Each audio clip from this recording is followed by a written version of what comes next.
क्या आपने कभी ध्यान से सुना है ओम? वो जो किसी मंत्र की शुरुआत में आता है, वो जो सृष्टि की शुरुआत से भी पहले था। ओम सिर्फ एक ध्वनि नहीं, ये ब्रह्मांड की पहली सांस है।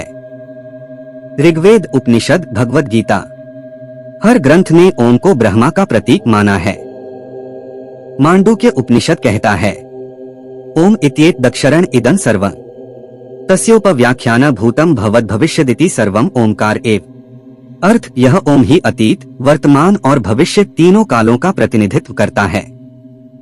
ओम में है तीन ध्वनियां, अजागृत अवस्था, स्वप्न अवस्था, सुषुप्ति अवस्था, और जो इन तीनों के बीच मौन है वो है तुरीय। वो चैतन्य जो साक्षी है, निर्लिप्त है, पर सब कुछ जानता है। ओम एक शब्द नहीं, यह एक अनुभव है। अब आते हैं विज्ञान की ओर। क्या आपने सुना है कि पूरा ब्रह्मांड कंपन कर रहा है? स्ट्रिंग थ्योरी कहती है, हर चीज, हर कण, हर इलेक्ट्रॉन एक वाइब्रेटिंग स्ट्रिंग है। अब सोचिए, ओम भी एक कंपन है।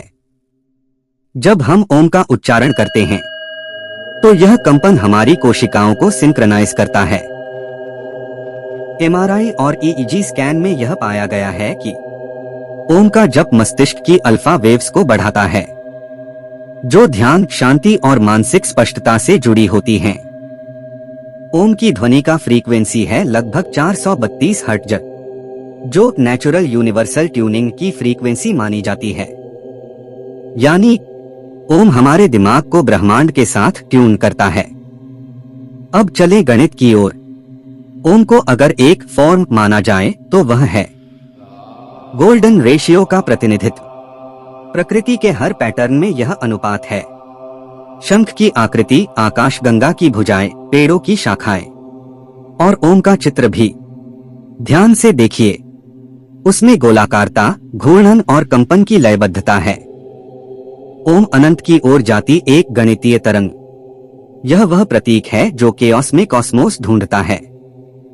अब शरीर की बात करते हैं। जब हम ओम बोलते हैं, अब नाभि से निकलती है, उच्च छाती से होकर गूंजती है, मन मस्तिष्क में कंपन करती है।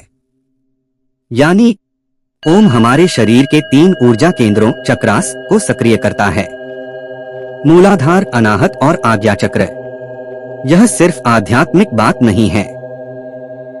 आज न्यूरोलॉजी और साउंड थेरेपी में यह प्रमाणित हो चुका है कि ओम की ध्वनि वाइब्रेशन थेरेपी का काम करती है। नासा के वैज्ञानिकों ने कहा है, ब्लैक होल्स से जो साउंड निकलता है वह भी ओम के समान ही हुम्म जैसा होता है। क्या यह संयोग है, या फिर हमारे ऋषियों ने वो सुना जो आज की मशीनें पकड़ पा रही हैं? तो ओम क्या है? ओम वह है जो तुम्हारे भीतर है और ब्रह्मांड के हर कण में भी।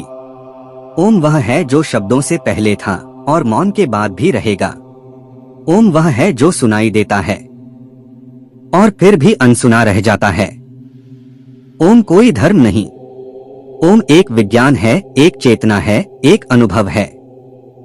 ओम का आकार भी दर्शन है। इसकी रेखाएं, बिंदु और अर्धचंद्र हमारे चित्त की विभिन्न अवस्थाओं और माया को दर्शाते हैं।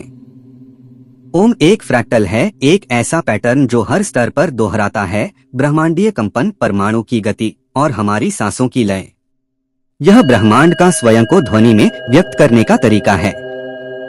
इसलिए जब अगली बार आप ओम कहें तो उसे शब्द नहीं, एक सेतु समझिए, जो आपको पदार्थ और चेतना, विज्ञान और दर्शन और अंततः आप और ब्रह्मांड के बीच जोड़ता है। ओम कोई मंत्र नहीं, यह अस्तित्व की हस्ताक्षर ध्वनि है। अगर आपने आज कुछ नया जाना, कुछ महसूस किया, तो इस ज्ञान की तरंगों को और दूर तक पहुंचाइए। इस वीडियो को लाइक करें, इसे अपने दोस्तों और परिवार के साथ शेयर करें, और ऐसे ही विज्ञान, दर्शन और चेतना की यात्राओं के लिए हमारे चैनल को सब्सक्राइब करें, क्योंकि यह सिर्फ एक वीडियो नहीं, यह एक अनाहत कंपन है जो आपसे ब्रह्मांड तक जा रहा है। धन्यवाद।